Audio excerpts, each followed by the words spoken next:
திருவண்ணாமலைக்கு போனோம்னா கையில காசு இல்லாம திருவண்ணாமலைக்கு போக முடியாது. ஆனா காசு இல்லாம போறதுக்கான கோயிலுக்கு நீங்க போக மாட்டீங்க.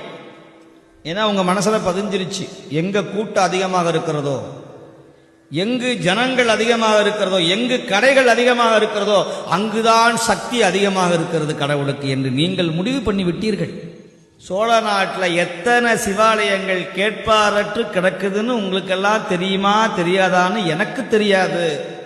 ஆனால் எனக்கு தெரியும், எத்தனையோ பாடல் பெற்ற தலங்கள், வெறும் ஆடு மாடுகள் மட்டுமே வழிபடக்கூடிய இடங்கள், ஜந்துக்கள் வழிபடக்கூடிய சிவாலயங்கள், முருகன் மட்டுமே அமைதியாக தன்னந்தனியாக நிற்கிற ஆலயங்கள் எத்தனையோ உண்டு, அம்பிகை முதற்கொண்டு.